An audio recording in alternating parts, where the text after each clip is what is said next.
Dumb. Cool. And weird. Podcast. Have you ever watched a show that's just like, God, I really fucking hate this. It makes me want to go and just in my backyard and shoot myself in the head because of toxic masculinity. There are some pretty bad shows out there. There's a show called Another Life on Netflix. It seemed like it was going to be a really cool science fiction show, but then it ended up being like the worst fucking thing I've ever seen in my life. Just the acting was terrible. The presentation was terrible. Just the whole fucking thing just wasn't fun to watch. So I just quit watching it after a couple episodes. Since we're on the topic of masculinity, right? Yeah. Why is it all the male characters in TV shows are retarded? Like they're Homer Simpson level retarded. They're Peter Griffin level retarded. I don't know. I mean, that's a good question. And then they wonder why men are like pissed off at the world. I mean, you're right. I mean, they kind of are. I mean, Al Bundy was a fucking moron, but at least Al Bundy had some pretty redeemable characterizations about him. Like, Al Bundy really loved his family. He really wanted to take care of his family. There's nothing really redeemable about Peter Griffin. I mean, he obviously doesn't fucking care about his family. Like, every time there's an episode where he has like a realization, he never learns anything from it, One episode where he kills himself and it's hilarious. Because, like, look at Al Bundy. Like, he at least learns stuff after every episode where he's just like, it reinforces the fact that he loves his family. That's why he stays. The reason why he stays with his family is because he cares about them. He puts up with all the bullshit that he's got to deal with from his kids and his wife, And I think it's funny because people try to seduce him to do the wrong thing. And he still does the fucking right thing. I remember that one episode where him and his buddy, and like it was like the first or second season, his buddy had two hot girls over, and he was like, "Hey, let's have fun." Yeah. And I was like, "Oh, God, that would be so nice, but I really love my family. Yeah. I love my wife."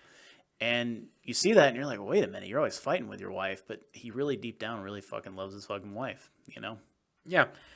I mean, it's kind of like we were talking about bad writing in movies the last time. Mm-hmm. And why is it that we can't get any, like, masculine gay characters either?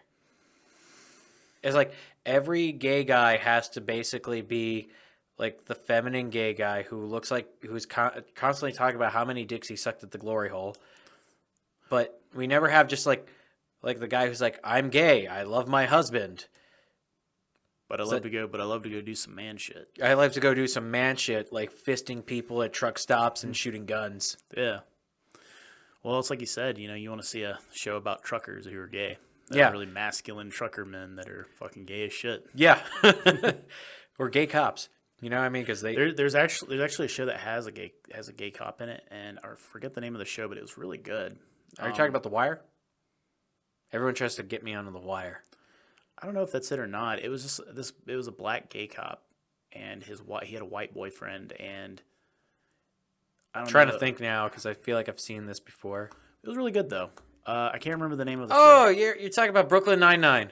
Is that it? I think it's Brooklyn Nine-Nine. He and his husband have been like openly gay since like the 1970s. You're talking about the chief, right? Yeah. Maybe. I think it's a different show. I don't know. Either way, I like that dynamic because he's bad. He's a badass person, and you're just like Just happens to have a husband at home. Yeah, he's like, and it's like it doesn't cross your mind. Like it's not like in your face trying to make you accept any weird narrative. It's like, hey, this is normal. All right, the captain is gay, and no one cares. Well, it's kind of like in Married with Children actually had an episode like that. Al's wife was going out and dancing with this guy, and Al kind of found out about it and he was getting mad.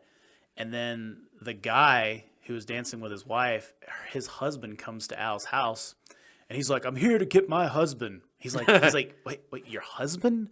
He goes, "Yes, that's what I said, wasn't it?" And he's like, "You're married to a guy?" He's like, "Yes." He's like, "Well, now we have three guys that won't touch my wife."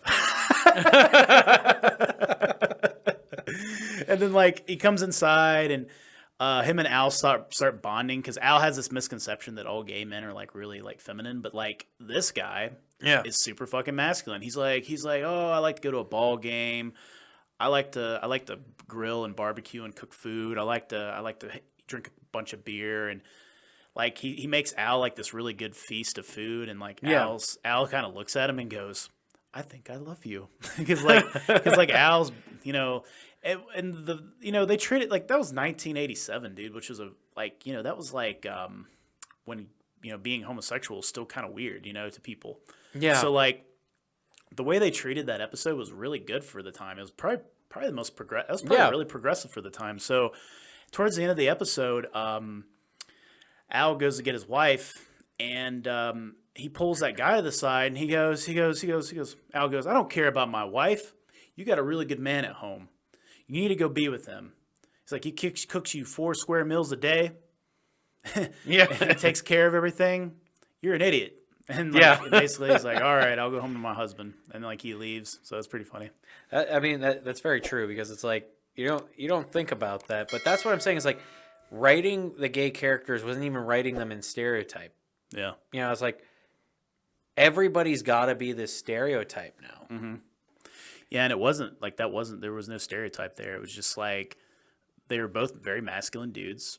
They liked masculine things, and they just happened to be gay. Yeah. It's like, how is it that a show from the 1980s can get it right? But if you want to check out more of our stuff, go to www.dumbcoolweird.com. You'll find our Facebook, Twitter, YouTube, Instagram, and Patreon link if you want to support us. Also, be sure to check out our merch store. And if you're interested in being on our podcast, you can find a link on our website so you can reach out to us and tell us if you want to talk to us about something that's really weird, dumb, or cool. We'd be glad to hear from you. Hope you will stay tuned for the next weird ass episodes we got. Thank you.